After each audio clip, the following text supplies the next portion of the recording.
When Jessica Patterson became a single mom of 3 young kids, she knew she couldn't make it work without buying a car. My whole life depended on it. It was... Child, were you having triplets? Because they make it seem like 3 kids just came out of the blue. Anyway, let me let this play, child. Go on, girl, go on. Going in and getting a car, or not be able to take my kids to the medical appointments and services that my special needs child needed.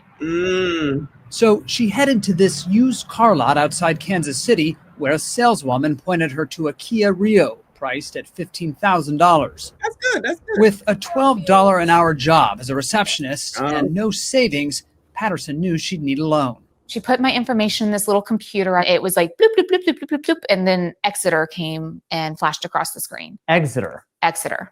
Exeter Finance, based in Texas, is one of the largest auto lenders in the nation, specializing in subprime loans. Oh, no, not Exeter. Ain't never heard of them. Good luck, lady. I can already tell that this ain't going to be too good. But let me also point out, is no shade against her. She got a special needs child. When people out here willy-nilly having all these kids, you never think that you could have some sort of medical condition for your kid, unfortunately. Hopefully she got it all under control, but I'm going to go ahead and ask, where that daddy at? Where that daddy at? You're not allowed to ask those questions, but go on, girl, what happened? Shout out to Exeter. Never heard of them. Subprime lending. We've already been through the subprime lending process with regard to homes and houses. So that means your credit sucks, or you ain't got no money to put down, or something don't look right on your credit.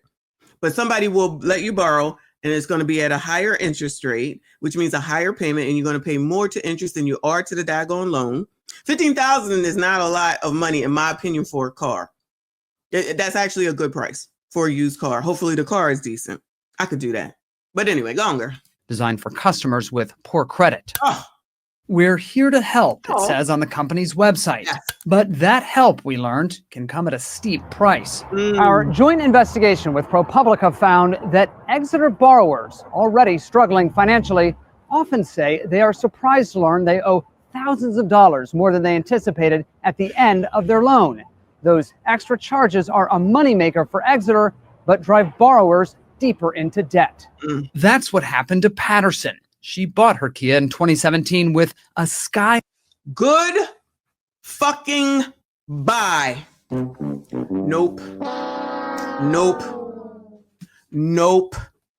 Listen, cha.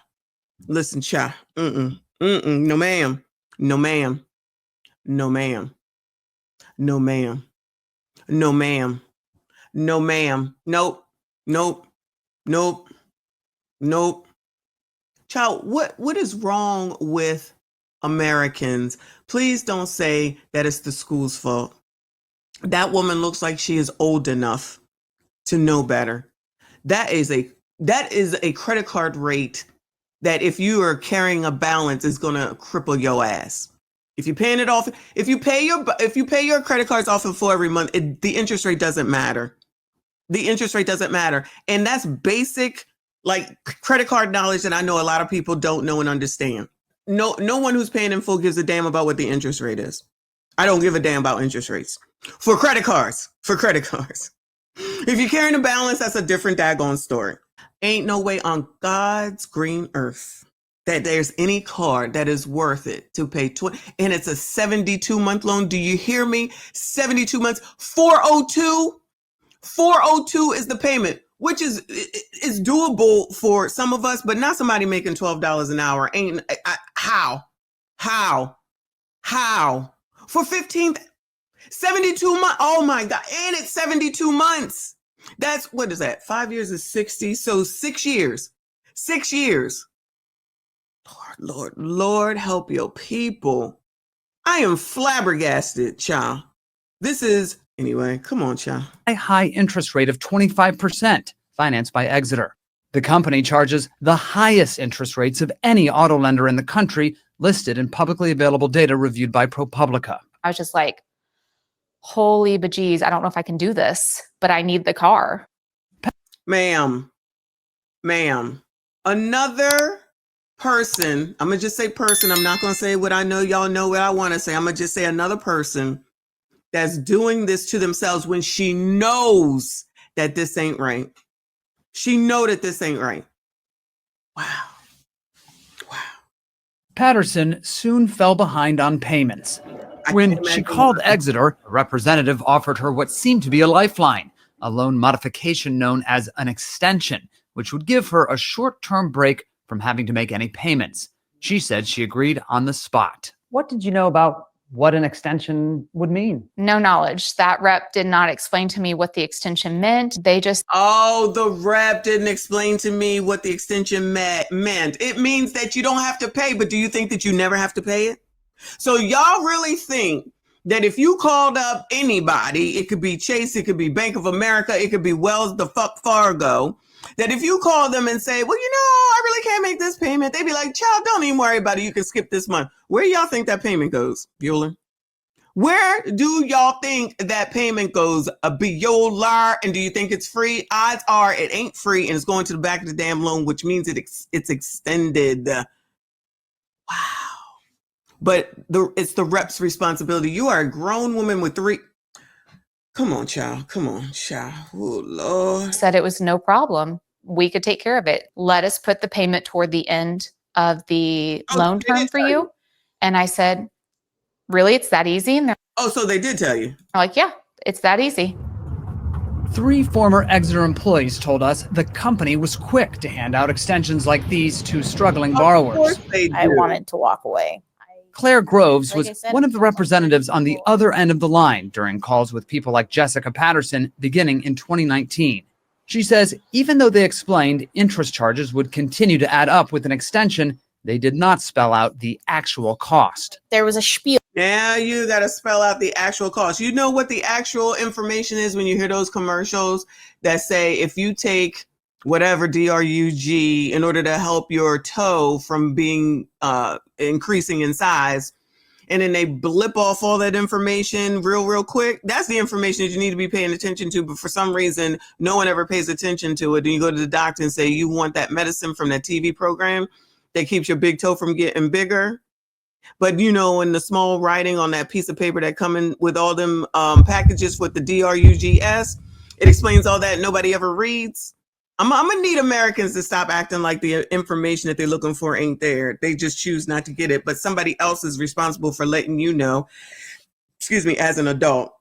We had to give every time we gave an extension. You understand that this is what it would do. Was that an accurate way to describe what an extension was? No, not in the sense of the long-term effects. What was it not? Not in the sense of the long-term effects. So in other words, it is the information, but you choose not to listen because at the end of the day, you took a loan out for 25% at 72 months for only $15,000 with a payment of $402 with $12 an hour. No loan like that made sense to begin with.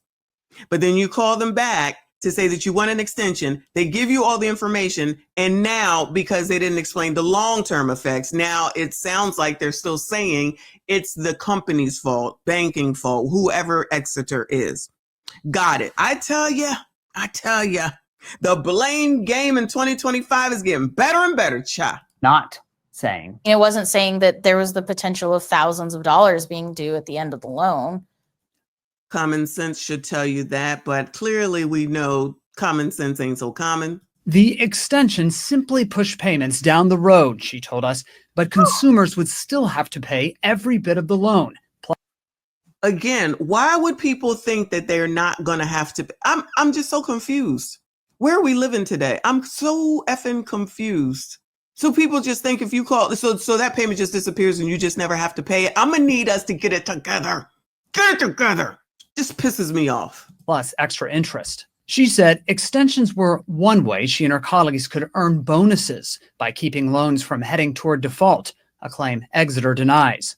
The company declined our request for an on-camera interview, but in a statement, Exeter wrote it has no reason to mislead customers and that its extension process, which includes the scripts read by agents like Claire Groves, has evolved since 2019. Partly because of continuing guidance from regulators. But when we brought our questions to the top lending regulator in the nation, the Consumer Financial Protection Bureau, or CFPB, the agency would not say whether Exeter's extension practices align with its guidance. What I can say is the CFPB doesn't give like a seal of approval, right? So that's not something that the CFPB is here to oversee, along with other regulators. The CFPB is here for the consumer since 2008 crash. That's when that's the year it came to pass. And they was out here telling y'all, you need some financial information or you want to know something, you come over to the CFPB. And no, don't nobody go there. I mean, I have to go there, but don't nobody go there. Child, because y'all ain't trying to hear nothing. Child, there's also GOOGLE. But anyway, it's always somebody else's fault. It's Exeter's fault. And I really hate when people make me defend banks, banking, financial institutions, and things of that nature. But when you're not taking your own accountability for what it is that you chose to do, and because you didn't do your due diligence, and because you didn't look into anything, and because you didn't ask anyone that was not going to profit from it, let me put it that way, and you're telling me that you don't know no one in your life that could help you out. You're trying to tell me that there was nowhere that you could go and get any information and understand how an extension works on a daggone car, and understand that 25% interest means that you're going to basically be out of $100 payment, you paying $99 toward freaking interest, which means that loan ain't going to go down. And the fact that you take out a 72-month typically means that you can't afford the car from that perspective. Unless we not even ask her if she put down a down payment, because I already know that she didn't. CFPB generally does. Chris Kukla is Senior Program Manager for Auto Finance at the CFPB. He says extensions can be a good thing for consumers when done right. We do need accommodations for borrowers who are facing a short-term financial emergency or a change in their circumstances, but we're going to pay close attention. He said a short-term financial issue, basically. That woman had a long-term one from the gate. The woman had a long-term one from the gate, just from the initial information that she put out here. So it is not on Exeter. They gave her the terms. I'm sure there's paperwork where she signed it. She saw what the interest rate was. You got to go over all that mess. Let's not act. If you ain't never bought a car, you might not know. You got to go over all that mess. And when they come in there and you say, they ask you, what payment do you want to make? That's not what you should be focusing on, but people do. And look what they can make it work for. Trust me when I tell you, I wish I could get into the auto finance type of position. But once people get in there, they stay because they be making hand over fist. They're going to make it work. They definitely going to make it work. But it's the car dealership reaching out to all these different banking and financial institutions, and subprime. Technically, it's necessary for people who can't qualify for a low rate. I would never, ever, ever on God's green earth be paying a double-digit interest rate for a car. Never, ever, never. But a large number of delinquencies can be a sign that they're not. ProPublica's analysis found that more than half of Exeter's subprime borrowers are 3 or more payments behind schedule. No other lender in the data comes close to that degree of delinquency. After just 6 months at Exeter, Claire Groves quit her job in 2020, but told us she's still haunted by some of her calls with clients who had taken extensions. How would people react when you would tell them, surprise, you owe thousands of dollars still? Extremely upset. I mean, we had a clause, like we had a whole procedure because people would be like, I'm just going to go myself. People would say they were going to harm themselves. Mm-hmm. Did Exeter understand that? I think so. I mean, why would they have a procedure if they didn't? You eventually left Exeter. Yes. Why? I was crying every single day I logged in. I couldn't handle it anymore. Exeter declined to comment on Grove's claim about protocols. This is a long list of payments you had made to Exeter. In the 4 years after she took out... It's a 72-month loan, child. It's going to be long. Her loan, Jessica Patterson received 5 extensions, but still owed more than $12,000. Her fiance at the time figured out she had already paid Exeter more than the sticker price of the car. Her fiance at the time, but he ain't come in there and with you when you went to buy this car and say, no, this don't make no sense. You don't need to do this. Or he didn't co-sign for you so that y'all could get a lower interest rate. Or he didn't, I don't know, give you money for a down payment so it's not this month. Or those months where you needed to do the extension, he didn't help you out. And still wasn't close to being done. You would have given Exeter a lot of money at this point. More money than maybe the car had even been worth. And that you wouldn't have the car otherwise, though. That's exactly what we figured too. So she decided to let the company repossess her Kia without a fight. She reported her experiences with Exeter to the Kansas Attorney General, saying they are a predatory company. This company not only destroyed my credit, but gave me a loan I couldn't. Wow. Wow. Oh my, yeah.